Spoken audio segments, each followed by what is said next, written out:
Mai, thanks a lot. Actually, it was Ellie, another Ellie, who gave me your contact. So thanks a lot for making time today. Big shout out to Ellie Borrego. She is top class indeed. I wanted to start the interview asking you finance in Ireland. So, why is it so special that you moved to Ireland as a head of finance working for the government? Is Ireland that special that made me move here for finance? Yeah, maybe yes, maybe no. When I first came to Ireland was the summer of the Barcelona Olympics. So there's always a connection between Catalonia and Ireland, maybe because of that summer. So summer 1992 was a very special summer for many of us.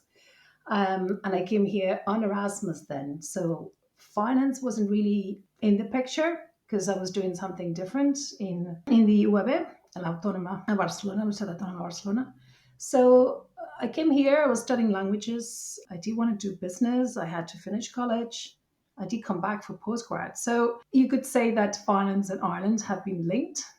But in a strange way, my connection with Ireland is actually the lack of finance. So so I run out of money when I was in college. So yeah, early 90s in Ireland was a very different country. It was very poor, like very, very poor. There was no motorways. There was no bread, proper bread. There was, not the bread like we know it. You couldn't buy olive oil or a cup of coffee. It was poor. And I run out of money, and I signed up to become an accountant to do finance. So in a strange way, it was the lack of finance that got me into agency. And all those years later, and different countries and different roles, including the one that got me to Zurich and where I met Ellie, and eventually, yeah, I came back here to Ireland, and I ended up within finance. It's just in a very strange way. So I head up a team that, if I had to summarize it, does horizon scanning. So there's an element of that when you do finance, as you know. Ellie, like obviously you look at your past costs and your past revenues, and you're constantly trying to budget and foresee, what's going to be your numbers, and so forth. So there is an element of that, but we still do horizon scanning, but we do it broader, not just with numbers. And that's why I say I'm the crazy one with a crystal ball in the department of finance. But it is a lot of fun. So I get to use my experience in the private sector in finance. You're constantly reading things. You're on X or Twitter, as it used to be known, or you're on LinkedIn, or you're meeting people for coffee and you're talking to people, and you're constantly trying to find out what's happening, overlaying this from what people are saying, or your gut instinct, what the numbers are telling you, and all of that just informs things that then we tell the Minister for Finance to consider or to watch out for. What happened in Ireland back to the 90s that made this such cool country so poor or like in a very difficult situation? Yeah, well, I mean, it was poor. I mean, we forget that. I forget. Like Ireland is barely 100 years old. I've been here now for over 30 years, and like you work for a government that it's 100 years old, right? And then you talk about, like I remember doing history in Catalonia, and, like we have Les Corts, which are like 10 times older than, the government in Ireland. So it is a very young country, and the 80s were not good globally. We're tough globally, between wars and might not even Live Aid. There's lots of things happening. The unemployment rate when I came to Ireland in the early 90s was 18 and 19%. It was really, really high. Wow. It was incredible. The economic policy of bringing in and opening up the doors externally hadn't really happened. And then in 1997, the government kind of made a pact. So irrespective of whether you were left, well, there's no real left or right in Ireland, but it was kind of like an agreement that whether you were in opposition or in government, that Ireland would have one corporation tax rate. So irrespective of anything else happening, the tax rate would be the same. And that has brought a lot of clarity and solidity. So, when you're a big company and you're making plans, back to the finance piece and the numbers, when you're a big company and you're making plans and you're investing in another country, you want certainty. You're not going to make a big investment in companies and cars unless there's certainty that you're going to employ all these people and you're going to be making X products for over a amount of decades. So that corporation tax kind of gentleman's agreement, together with opening up the world to say, come to Ireland. I'm summarizing it very quickly, but really was the seeds of that change. Now, we had a bit of a bump, as you know, in the financial crisis. Maybe we opened up the doors too much. But yeah, it's been a big change. I have to say, I've been here for 30 years, but sometimes I feel I've been here for 300 because a lot has happened in 100 years in Ireland. I remember in the late 90s, maybe 2000, 2001, and I was working with PwC at the time, and someone showed me an article in the paper, and Dublin had the highest number of convertible cars per person in Europe. We were just talking about the weather before this, right, Amy? Like, you don't want a convertible car, in this couple of tablet here in Dublin. Like, I mean, you have to, you might Why? exactly like, and listen, climate change has improved the weather. We get a lot more sunny days. But I just remember, this was a crazy statistics. I remember this is not right.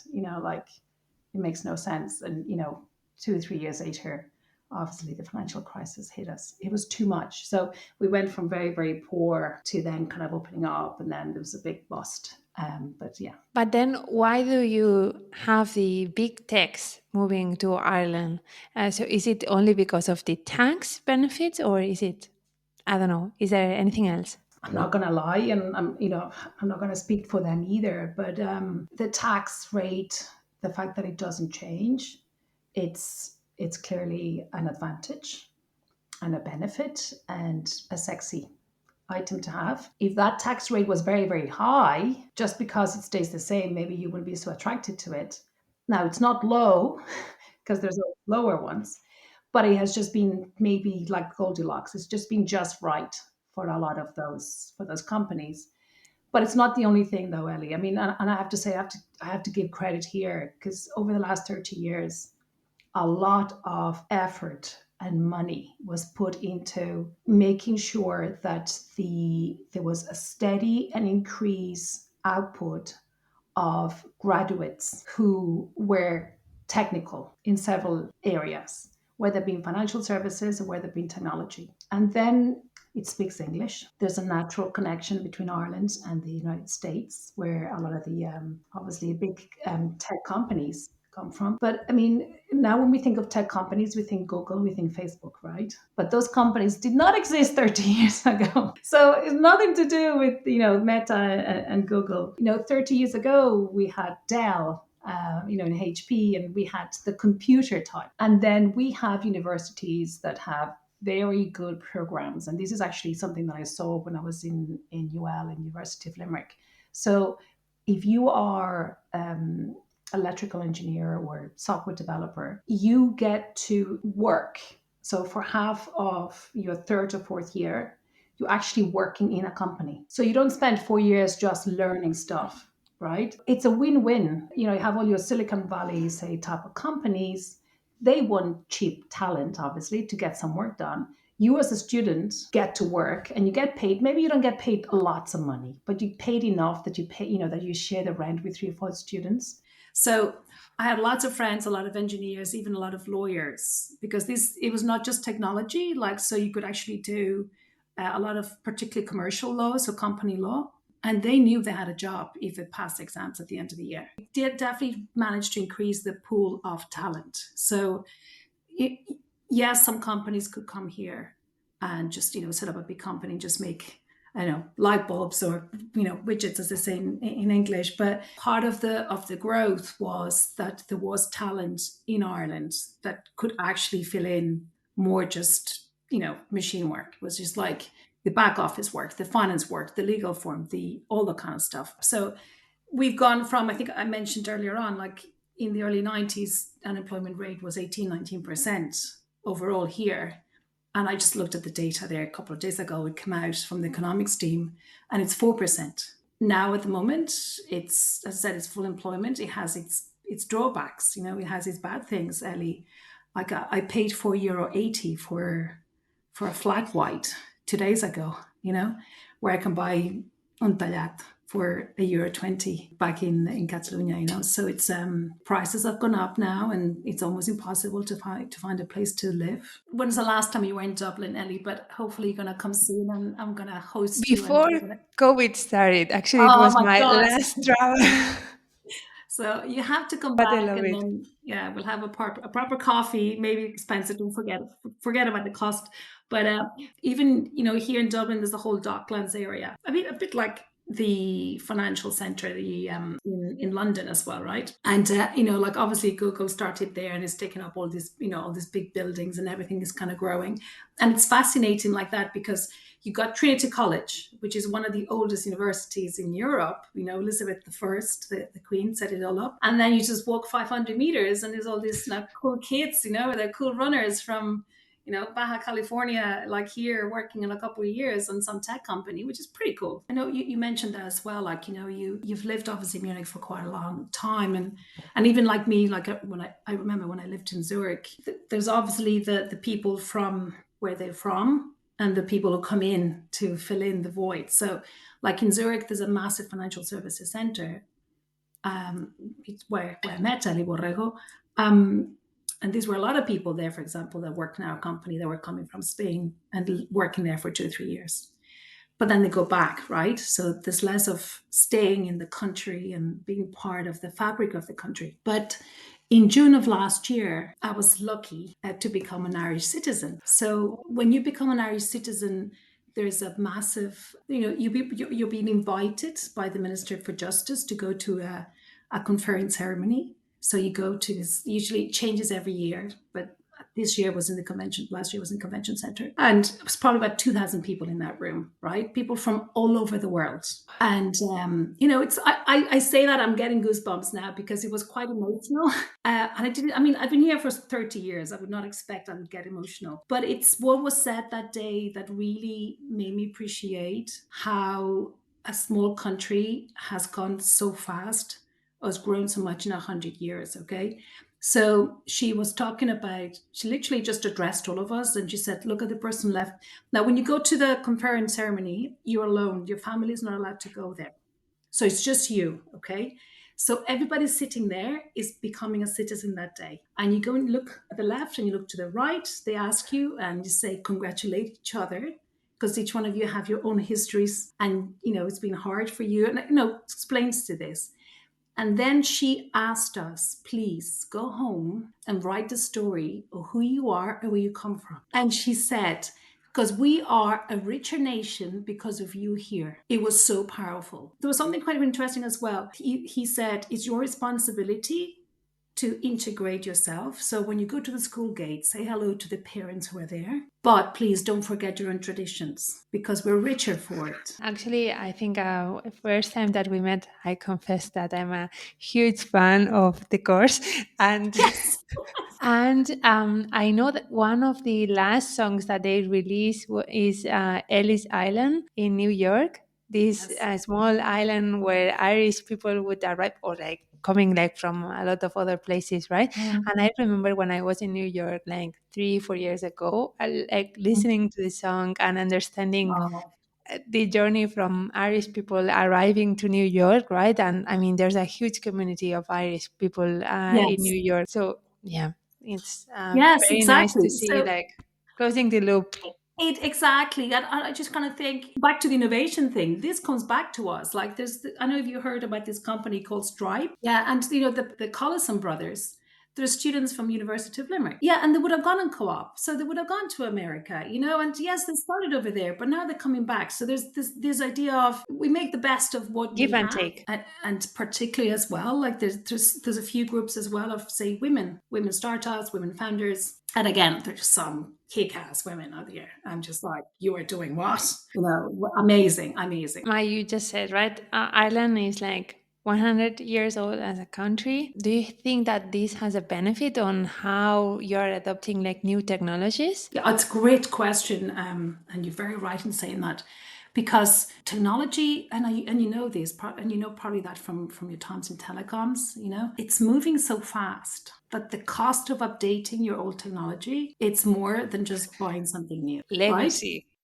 Yeah, the legacy cost. And like again, when I worked in the UK for a few years, and I worked with Barclays Bank. And I mean, Barclays Bank invented the ATM. So Barclays Bank is a 300-year-old Quaker bank. They invented the ATM. And I'm talking about 20 years ago, I was there. And if you had a Barclay card, that's a credit card. And if you had a bank account with them, you needed to have two cards and two different log-ons because they were in different systems from different eras. Whereas, say, you come in as Revolut, you don't have to deal with any of this. In some cases, I think it's good. Like in some cases, like even though it's only about 100 years, a bit more, but 100 years or so as a country, the operational and infrastructure, it's inherited from obviously from the United Kingdom. So digitalizing a process just for the sake doesn't make it better either. So sometimes, particularly when it comes to government, for example, the health system, it's the system that they have in the UK, or they had in the UK. But then when I compare it to the amazing health system in Catalonia, particularly the digital records, like I think I was telling you this when we first met, like my dad had been very, very sick, and it was very hard for me to be away. Well, my parents were alone and my dad was sick. But then, say, my dad would have a seizure and they would call the ambulance. And I could call my mom and she would tell me that she was calm because the ambulance guys arrived and they had an iPad. And the iPad had everything there because everything was automatically updated. Whereas here in Ireland, I can't even go to the doctor. So it's the other way. Why? Because that process is an old process, which was a process that was, under English rule.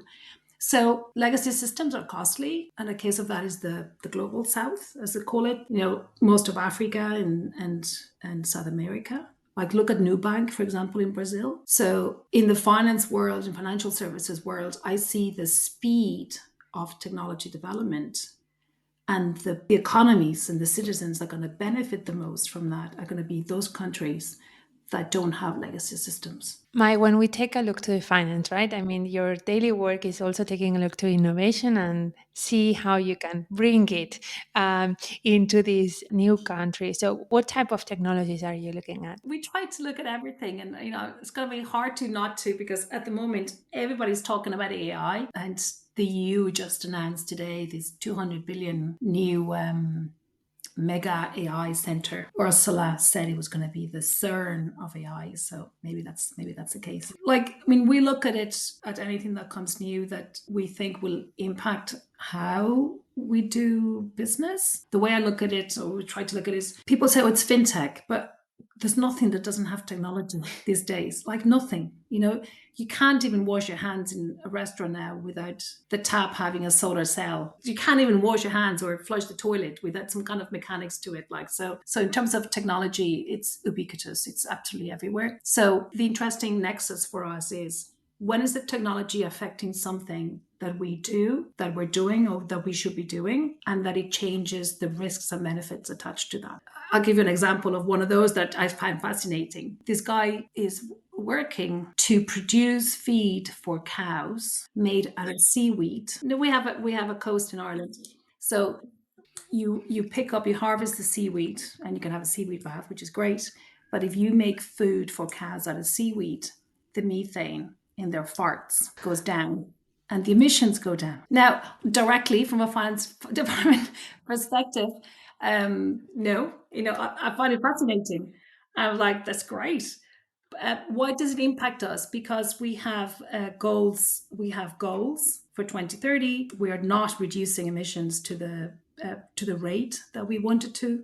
So there's going to be a cost to us of not meeting our zero targets in 2030. For the last 7 or 8 years, been working on disruptive technologies, more in the payment things like blockchain, digital assets, digital identity, wallets. I still think eventually we're just going to be in one of those movies where, is it the Minority Report? We just have a chip implanted on your wrist. And then, you just chin pay. chin. It's going to be easier. But anyway, we're not there yet. And then we've been looking also, all of this technology is possible, not because the cloud actually exists as a cloud, but because there's a whole pile of cables somewhere. So we've been looking as well, how are we dependent from a digital survival of the financial services in our economy to, say, cables, subsea cables, satellites. Fascinating. Like 99% of all the data in Ireland leaves Ireland on 14 cables. There was an attempt recently up there in the north where a subsea cable that was cut. Yeah, we just forget that, everything digital needs electricity. Yeah, I interviewed Eva Llorente. She's the head of Mhm. Intelxius, which is kind of like the infrastructure company of Telefonica, and they are making these cables that are going on the, I don't know, Atlantic Ocean, right? The And subsea cables, they're called. exactly, Subsea cables, exactly. yeah. And yeah, she was saying like it takes like 10 years to build this cable. And And then yeah, and it's like a big cooperation between countries because you have like different laws, like different legislation, I don't know, like mm. sustainability, like politics, everything. Who's and paying? Until when are you where are you paying, right? and it's difficult because, like, we talk a lot about the borders of the land, but when it comes to the sea and the high seas, there is no law. There's no international law to the high seas, and we already have problems. I mean, there was kind of United Nations high sea almost agreement, I think, last year, and this was more about mining of this. But that's the thing: if someone starts mining the subsea, nobody's going to stop them because it doesn't really belong to anybody, unless they're in that kind of area. We don't all do it alone. There's lots of other departments in the government, as you know. We have the Department of Enterprise, Trade and Employment, and the Department of Communications. And if anything, this whole digital economy and all these technologies, we are realizing, to be honest, it's almost impossible where you do something alone now. There's always cooperation because it touches everybody.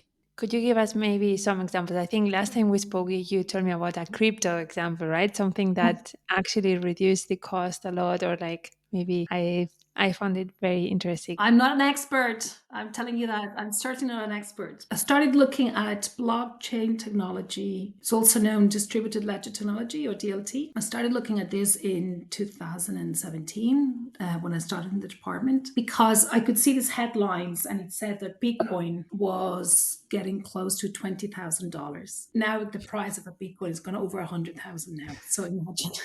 So in 2017, it was like this big thing. Oh, it's gone up to $20,000. So I was like, why everybody talking about these things? So, and over the summer, I'd read a book, those Liz Salander, and it was all about cryptography, and I was finding it fascinating. And the more I was reading about Bitcoin, I kept talking about this cryptography. It's like, what's this? There's a link here. Let me check it out. So, as we do with everything, there's a lot of self-help and research, and try to listen and watch and read as much as you can. And you can start with a white paper for Bitcoin to get an idea, but it kind of makes sense.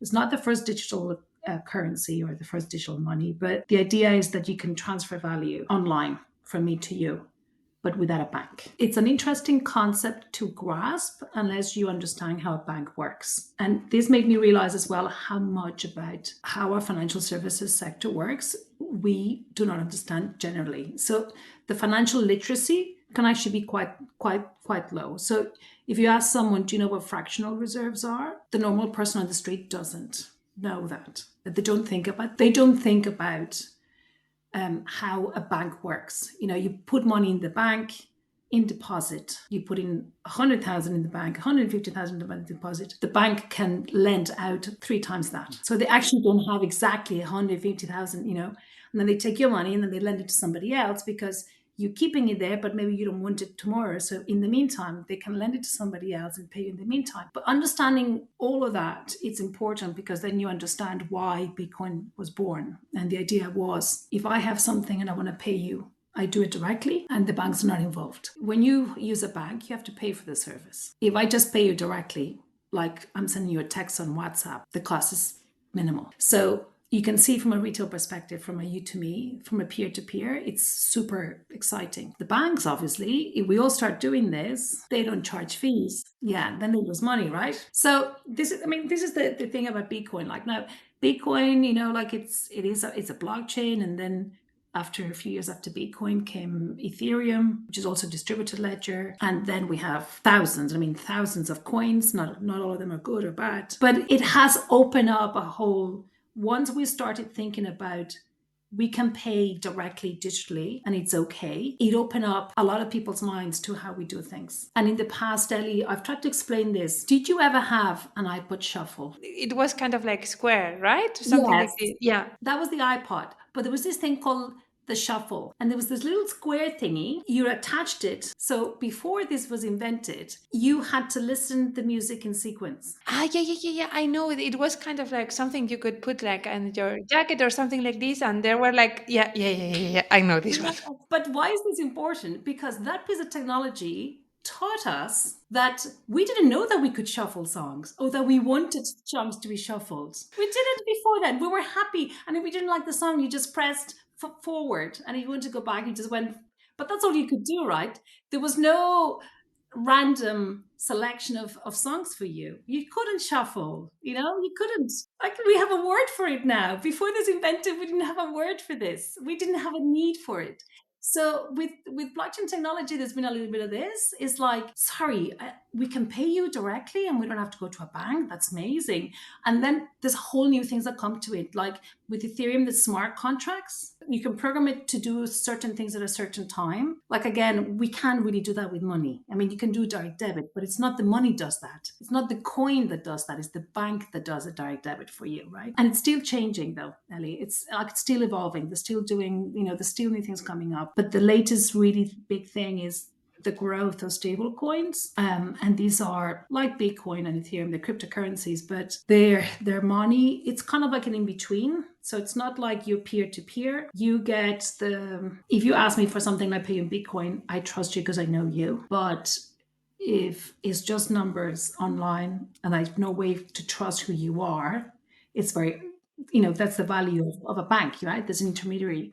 So the stable coin is at the moment filling in this in between. So they're removing the banks or the intermediaries from the equation, but they want more the stability of if I transfer the money, it's going to be as much as I tell you what the value is going to be. And they call stable coins because the value is kind of pegged. That means it's they promise you if you buy 100, let's call them my coins in euros, I will definitely have €100 and I'll pay you back for that. So that's why they call stables. Do you think that at some point, like, I don't know, we could pay taxes without having banks in between? Well, see, that's the beauty of it, right? If it's done right, Ethereum, for example, and the smart contract would allow you for the tax to be paid directly at source, for example.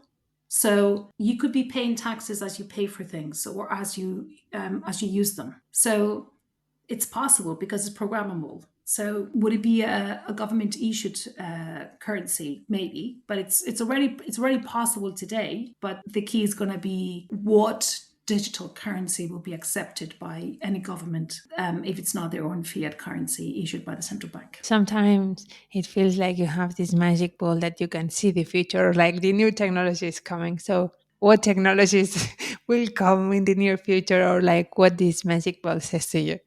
Yeah, well, magic ball tells me it's time to go to bed. It's been a very long day, yeah.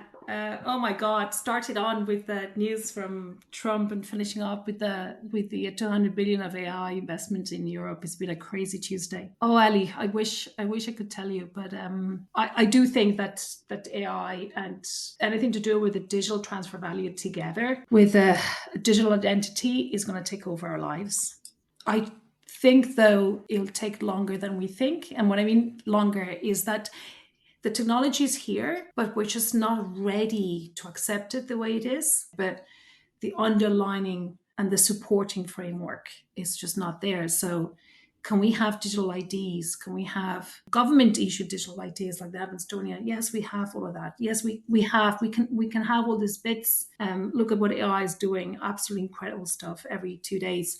Day before yesterday, you probably saw that as well, Ellie. There is now an AI generated you. Mhm. So you can have a Zoom call and not be in front of the computer, and the deep fake talks to someone, look at them, pretending sounds just like you, and you could be somewhere else making a cup of tea. So the interesting thing is we're going to go so into all of this that we are going to need to develop a system or an agent or a technology that allows us to check the things are real. Actually, there's a name for this. Can't remember the name, but Mm. it's kind of like study that when you see something and it's like too perfect, you're not confident, or like you feel You like, know that it's almost too, yes, very good. Yeah. Well, we kind of hope that the human instinct might tell us this is exactly, not real. exactly. Yeah, but I mean, if someone can speak to you, pretend to be you on a Zoom call, how are we going to check, say, if a minister is really on a Zoom call or not? Or someone making a decision. Yeah, that's the scary bit for me, right? It's like that's the check. I think that we're going to have to, like, it's a bit like this Mission Impossible. Like, who's going to go there and pull off the face mask? Are we going to need then AI that unmasks the AI that has created the deep fake? Maybe. But particularly because as a citizen, I would lose trust. I would lose trust in government, Yeah. in banks. I would lose trust in society if stuff like this starts happening. You have been living in Switzerland, in UK, in Ireland. Mm. What would you bring to Catalonia, to Spain? Something that would really empower our country. I'm so proud of where I'm from and whatever I've lived, being able to talk about it and say, the things that we are or who we are, like where I grew up, even, for example, the fact that, I grew up at a time where we used to go and collect caragols. We used to go to get snails and eat them, and my family would still, kill a pig every Christmas and stuff. That is, it's a long time ago, but it forced, not that it forced, but it instilled a deep respect for the land. And this was the land that would feed me. And it's strange because now I'm in a world of technology, but somehow who I am and where I come from grounds me. So I'm looking at technology, but it's always been in with this respect for where I'm from. Even looking at the subsea cables and the space satellite and all the technology underneath, it's all about the sustainability of this. So if I had to bring something back, I would say for me has been the pride of where I'm from. So, Mai, could you give me a name of a woman that you admire? I have met some incredible women. Oh, let me think here now. I would love you to meet Amor Sexton. She got some experience, but because she and I worked in the same company, but not at the same time, maybe it wouldn't be too fair on you. I know that's probably a bit crazy, but there is a good friend of mine, and her name is Olive Heffernan, and she spent 2 years single-handedly researching the high seas and then writing a book about it, the only book in the world about it. Yeah, she's an investigative journalist and she's an expert in the sea. She's incredible. She's been to Antarctica, she's been to, I'm just explaining the experience in the book, but it's she's so intelligent as well, and she knows so much about this big resource that is the sea and what we're not doing about it. And she's been trying to really protect it and save it. And she was in the United Nations a couple of years ago for that agreement I was mentioned earlier on. So I think all would be great. And maybe it's not the final question, Mai, but I know that you didn't study engineering, but somehow you had some family Mm. background that was pushing you, right, to Mm. be curious. And today it's 11th of February that we are recording this episode, which is the day of girls and women into science. So, what would you tell to the Mai when she was Mm. like 9, 11, to keep this curiosity and maybe to decide to go for engineering studies? Yes.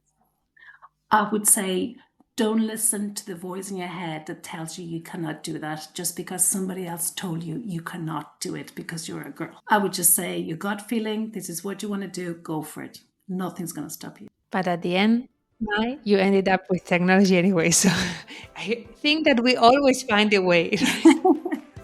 Be like water. Just find your way. Find your way. Yes. Mai, it has been a pleasure to have you in the podcast.